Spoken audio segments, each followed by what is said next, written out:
மிகப்பெரிய கலவரம் வெடிக்கும், கலவரம் நடக்கும். தேர்தல் ஆணையம் யாரும் உள்ள தமிழ்நாட்டுக்குள்ள வரவிட மாட்டோம். தமிழ்நாட்டில் பிஆர்இ ஓட்டு போறதுக்கு எந்த ரைட்ஸும் கிடையாது. தாஜ்மஹால் யாரு கட்டினா, கொத்தனார் கட்டின மாதிரி இந்த பிஆர்இ நாளைக்கு ஏ பங்களா அம்னே பின்னாயா பை தும் செலிஜான்னு உதச்சு தள்ளிட்டு அவன் வீட்டுக்குள்ள இருப்பானா? விடுவீங்களா? இவிஎம்ங்கிற ஓட்டலக்கா டப்பா ஒரு ஏமாத்து மிஷினை வச்சுதான் பதவியில இருந்துட்டு இருக்காங்க. இந்தியா முழுமைக்கும் ஒரு ஜல்லிக்கட்டு போராட்டம் காத்துக்கிட்டு இருக்கு. வெகுஜன மக்கள் திரள் போராட்டம் நடந்தாதான் இதுக்கு ஒரு தீர்வு கிடைக்கும். இது திடீர்னு இல்லை ஐயா. எங்களுக்கு இந்த இடி, மழை, டிட்வா புயல் எல்லாம் ஒரு பொருட்டே அல்ல. தமிழ்நாட்டை மிகப்பெரிய ஆபத்து தாக்கியிருக்கு. இத்தனை ஆண்டுகள் இல்லாத ஆபத்து, பேராபத்து. தமிழ்நாட்டை கபலீகரம் பண்ண இந்த நடுவண் அரசு, ஒன்றிய அரசு பல முறை முயற்சித்து உங்களுக்கெல்லாம் தெரியும். எல்லா மாநிலங்களையும் எப்படி கபலீகரம் பண்றாங்கன்னு உங்களுக்கு தெரியும். ஜெயலலிதா அம்மாவை போட்டு தள்ளிட்டு லேடியா மோடியான்னு கேட்டவங்கள தீர்த்து கட்டிட்டு அவங்க ஆண்டாங்க. எல்லாத்தையும் என்னென்ன உள்ள கொண்டாந்து போத்த முடியுமோ வேலை வாய்ப்புகள், பெரிய பெரிய பதவிகள், பல இதை சுழட்டி அடிச்சு சின்னாபின்னமாக்கிட்டாங்கிறது உங்களுக்கு தெரியும். இப்பதான் இந்த ஒரு திடீர்னு இந்த 1.5 கோடி பேர் 80 லட்சம் 90 லட்சம் எவ்வளவு இருக்கான்னு கணக்கே இல்லை. அவங்கெல்லாம் நாங்க எதிரிகள் அல்ல. தமிழ்நாட்டில் பிழைக்க வந்திருக்காங்க. பிழைக்கட்டும், குடும்பத்தோட சந்தோஷமா இருக்கட்டும். நல்லா வேலை செய்யறாங்க, எங்களுக்கு சந்தோஷம். ஆனா ஓட்டுரிமைன்னு போட்டு இந்த பீகாரிக்கு, மத்திய பிரதேச, வாங்கம்மா உன்னெல்லாம் வெத்தலை பாக்கு வச்சு கூப்பிடணுமா? கட்சி மீட்டிங்கு இப்படி லேட்டா வருவியா? வாங்க. எவ்வளவு கொடுமை பாருங்க. அதாங்க 5 வருஷத்துக்கு ஒருக்கா தான் தேர்தல் வருது. நீ வருஷத்துக்கு ஒருக்கா ஒன்றும் இங்க நடத்துறது இல்லையா?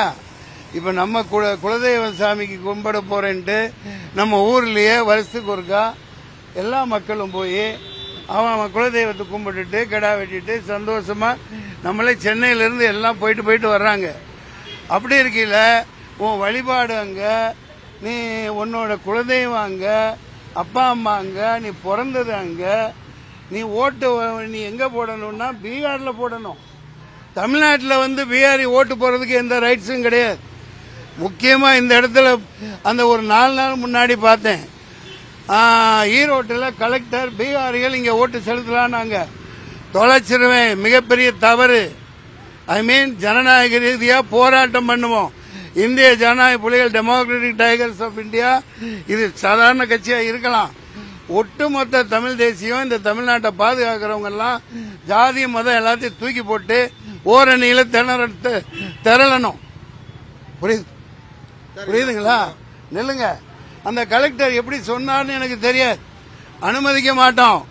ஓட்டு போடுற அன்னைக்கு அப்படி ஏதாவது 1 கோடி 80 லட்சம் 90 லட்சம் ஓட்டை கொண்டாந்து வாங்க பிறகு உட்காருங்க. இங்க திணிச்சிங்கன்னா மிகப்பெரிய கலவரம் வெடிக்கும், கலவரம் நடக்கும். தேர்தல் ஆணையம் யாரும் உள்ள தமிழ்நாட்டுக்குள்ள வரவிட மாட்டோம். பூத்துக்கே வர விட மாட்டோம். இது எச்சரிக்கிறேன் நான். அந்த கலெக்டர் வாபஸ் வாங்கணும். அப்படி சொல்லக்கூடாது. புரியுதுங்களா? ஓட்டுங்க. எங்க தமிழ்நாட்டில் நீங்க கேட்க வருது அதுதான். இந்தியாவிலேயே உலகத்திலேயே அதிகமான வருகை பதிவு வேறு மாநில மக்கள் இங்கதான் 1 கோடி 1.5 கோடின்னு வந்திருக்காங்க. மிகப்பெரிய அது ஒரு வரவேற்கத்தக்கதா இல்லையா? அடுத்து புரியுதுங்களா? ஒர்க் பர்மிட் மாதிரி தமிழ்நாடு அரசு அவங்களுக்கு ஏதாவது பண்ணணும். நினைச்சா பண்ணலாம். எங்கெங்க யாரா இருக்கீங்க அத்தனை எத்தனை என்ட்ரி கொடுங்க ஓட்டு போடுறதுக்கு. அதானி தானே பிளைட் வச்சிருக்காரு, அம்பானி பிளைட் வச்சிருக்காரு. எல்லா ஊடகங்களும் 49 அம்பானிக்கு இருக்குது. இதுலயே எத்தனை இருக்குன்னு தெரியாது. 29 அதானிக்கு இருக்குது. 4வது தூணான ஜனநாயகத்தின் 4வது தூணான எல்லா ஊடகங்களையும் விலைக்கு வாங்கிட்டாங்க. நீதித்துறையும் அவங்கள்ட்ட, 4 துறையும் அவங்கள்ட்ட. இது என்ன கேப் மாதிரி ஜனநாயகம், முல்லை மாதிரி ஜனநாயகம்? கேளுங்க. மாநிலத்தில் தமிழ்நாட்டில் ஓட்டு போடக்கூடாதுன்றீங்க. அதே மாதிரி இதெல்லாம் தமிழருக்கும் பொருந்தும்ல. தமிழர்கள் மும்பை தாராவில குடியிருக்காங்க. ஒட்டு தமிழ்நாடு பெருமையா பேசுறோம். இங்குள்ள தமிழர்கள் மட்டும் ஓட்டு போடலாமா? ஏங்க கேள்வி கேட்கறீங்களே நண்பரே, நீங்க தெரியுது, அவன் தலைமுறையா இருக்கான். 10 தலைமுறைக்கு மேல 20 தலைமுறையா அங்க இருக்கான். சுதந்திரத்துக்கு முன்னாடி இருந்து இருக்கான். புரியுதுங்களா? நேத்து வந்துட்டு உடனே எல்லாம் ஓட்டுரிமை கொடுக்க கூடாது. தமிழ்நாடு அரசு 10 வருஷம் 5 வருஷம் இங்க இருந்தவங்களுக்கு பரிசீலனை பண்ணி அவங்க இந்த அரசியலுக்கு லாயக்கானவங்களான்னு அப்போ முடிவு பண்ணி தான் தரணும். கர்நாடகாவை ஏன் விட்டுட்டீங்க? பெங்களூர்ல அங்கேயும் தான் இருக்காங்க. உடனே போய் ஓட்டு போட முடியுமா? உங்களை புதிய தலைமுறை திருப்பி நான் கேட்கிறேன், ஆந்திரால போய் ஒரு கேரளால இப்படி 1 கோடி பேர் தமிழ்நாட்டுக்காரி உள்ள வந்து அங்க போய் இருந்து நீங்க ஓட்டு கொடுத்துருவீங்களா? போட விட்டுருவீங்களா? கேக்குறேன் உங்களை, விடுவீங்களா? ஏங்க வேலைக்கு யார் கூப்பிட்டு வர்றான்னா 2000-3000 வருஷத்துக்கு முன்னாடியே தமிழன் தான் கடல் கடந்து போய் மிகப்பெரிய சாதனைகள் பண்ணி உலகத்துக்கே அடையாளமா விளங்கினவன். இன்னைக்கு வந்தாரே வாழ வைக்கும் தமிழகம் வாழ வைக்கும். ஏன் அரசியல் எல்லாம் உனக்கு தீர்மானிக்க அதிகாரம் கிடையாது. விட மாட்டேன் நாங்க. நீ இந்த பழமொழி எல்லாம் கொண்டு எங்கேயாவது சொல்லு. யாரு ஊரு யாரு இல்லங்கிற எல்லா ஊரும் இருக்கு. ஓட்டு போடுறதுக்கெல்லாம் குடிக்க முடியாது. நீ வந்து வீட்டுக்கு வாடா புதுசா வந்து ஆண்டுட்டு போடா. தாஜ்மஹால் யாரு கட்டினா? கொத்தனார் கட்டின மாதிரி வந்து இந்த பீகாரிக்கு நாளைக்கு ஏ பங்களா அம்னே बनाया भाई तुम चले जाன்னு உதச்சு தள்ளிட்டு அவன் வீட்டுக்குள்ள இருப்பானா? விடுவீங்களா?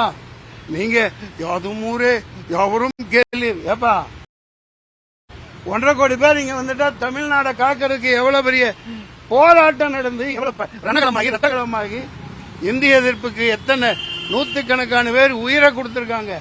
பல்லாயிரக்கணக்கான பேர் சிறை சென்றிருக்காங்க இந்திய எதிர்ப்புக்கு. என்ன கேள்வி கேட்கறீங்க? வராங்க, தமிழ் புரியுதுல்ல, வேலைக்கு வராங்க, வேலை செய்ய சம்பாரு, ஓட்டு போட பிளைட்ல போய் போட்டு வா. சவுகார்பேட்டையில இருக்கவங்களுக்கு ஒருத்தருக்கும் திமுகவுல கவுன்சிலர் பதவி கொடுத்திருக்காங்க, ஜெயிச்சிருக்காரு. அவன் 30 வருஷமா இருக்கான். அதுக்கு என்ன சொல்ற? 40 வருஷமா இருக்கான். நீ நேத்து வந்துட்டு 1.5 கோடி பேர் திணிக்க முடியாது. உன் கேள்வியை கொண்டு போய் அங்க கேளு.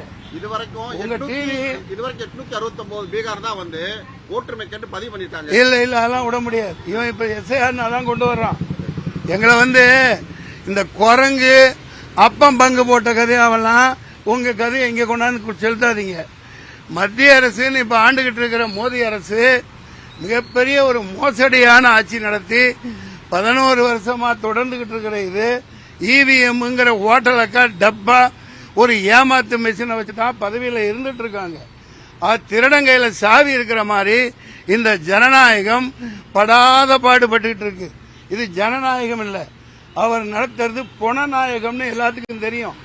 எல்லா மீடியாவில் 90% அவங்க ஆதிக்கம் தான். அதானி அம்பானி தான். உங்களும் அதுல ஒண்ணுதான். பாவம் செய்தி சேகரிக்க வந்திருக்கீங்க. உங்க மேல நான் கோச்சிக்க மாட்டேன், மன்னிச்சுக்குங்க. உங்க மேல கோபமா பேசுறதா நினைக்காதீங்க. ஆனா தமிழ்நாடு சின்ன பின்னமாயிடும்.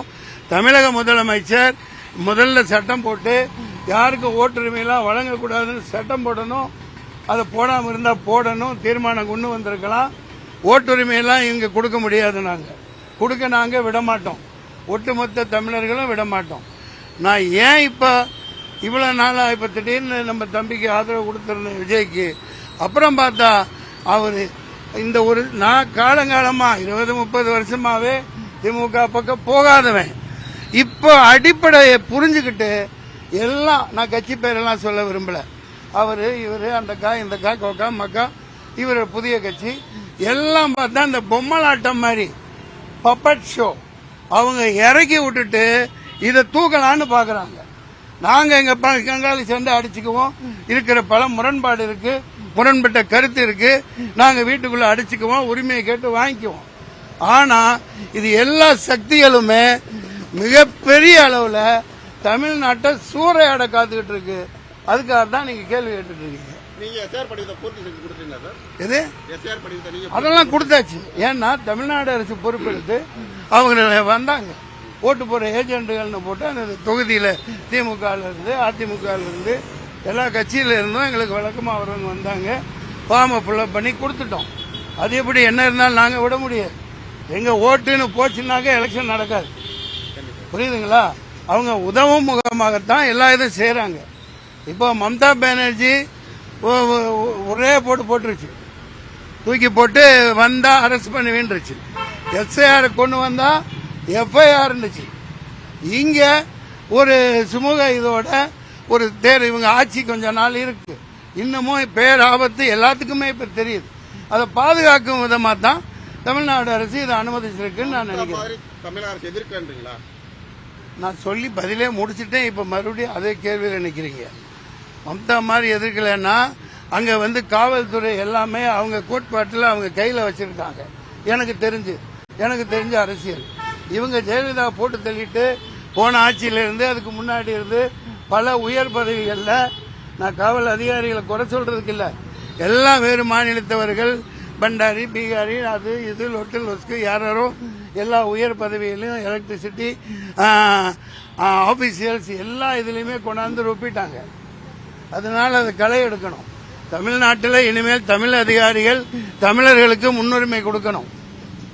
வர்ற மக்களுக்கு இந்த வெளிமாநில மக்கள் தாராளமா வேலை செய்யட்டும். ஓட்டு போட நீ எங்க போய? நான் என் குடும்பம், என்னோட தொழிலாளிகள், அக்கமக்க ஃப்ரெண்ட் எல்லாம் வருஷத்துக்கு ஒருக்கா இதுக்கு சாமிக்கு குலதெய்வ சாமி கொண்டாட போறாங்க.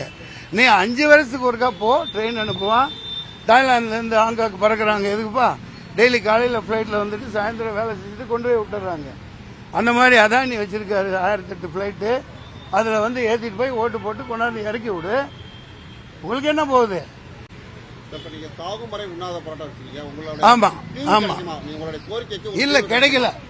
சாகும் வரையெல்லாம் அப்படிலாம் நான் சாக மாட்டேன் ஆசைப்படுவேனா? அது அதில் அறிவிச்சு அது உண்மைதான். ஏண்டா சங்கரலிங்கனார் திலீபன் ஸ்ரீலங்காவில் எவ்வளவு வருஷம் இருந்து உயிர் நீத்தான் தெரியும். ஒரு பிரயோஜனம் இல்லை. சங்கரலிங்கனார் நம்ம தூய தமிழர் இந்த 1956 75 நாள் பச்சை தண்ணி கொடுக்காம உண்ணாவிரதம் இருந்து 76வது நாள் உயிர் விட்டார். அதனாலதான் இந்த தமிழ்நாடுன்னு பெயர் வச்சாங்க. மெட்ராஸ் ஸ்டேட்னு இருந்ததுக்கு தமிழ்நாடுன்னு இந்த சங்கரலிங்க சரி பாப்பாங்க கொற்ற மலை மக்கள் கொஞ்சம் கொஞ்சமா வர்றாங்க. அந்த சங்கரலிங்கனார் 76 நாள் சாகும் வரை உண்ணாவிரதம் செத்தே போயிட்டார். அவர் கால் தூசிக்கு கூட என்னோட உண்ணாவிரதம் இருக்கார். இது ஒரு கிரியா ஊக்கி, இது ஒரு தீப்பொறி. டெட்டா புயலின் ஒரு மின்னலா இதை எடுத்துக்கோங்க. தமிழ்நாடு முழுவதும் பரவணும். புரியுதுங்களா? நான் அனுமதி இப்போ கேட்டுட்டு தான் இருக்கேன். இதோ அவங்க கொடுத்தது, டே மவனை நீ என்ன வேணாலும் போராட்டம் பண்ணு, ஆனா சாயந்தரம் 5 மணி ஆனா நாங்க மைக்க பிடிங்கிடுவோம்னு சொல்லிட்டாங்க. அதனால நான் என்ன பண்றதுன்னு தெரியல. இருந்தும் உங்கள் மூலமா கோரிக்கை வைக்கிறேன். இது சாகும் வரை உண்ணாவிரதம் கொடுங்க. கவர்னர் மாளிகை மாதிரி 600 ஏக்கர் வச்சிருக்காரு. அந்த மாதிரி பெரிய இடமா ஒதுக்குங்க. இது ஜல்லிக்கட்டு போராட்டம் மாதிரி கொண்டு போகணும். இந்தியா முழுமைக்கும் ஒரு ஜல்லிக்கட்டு போராட்டம் காத்துக்கிட்டு இருக்கு. அப்படி ஒரு மிகப்பெரிய வெகுஜன மக்கள் திரள் போராட்டம் நடந்தாதான் இதுக்கு ஒரு தீர்வு கிடைக்கும். ஏன்னா திருட மேல உட்கார்ந்துருக்கான். ராதா அருவி பாஷையில சொல்ல போனா அக்யூஸ்டு உட்கார்ந்துக்கிட்டு இந்த நாட்டை ஆள்றாங்க.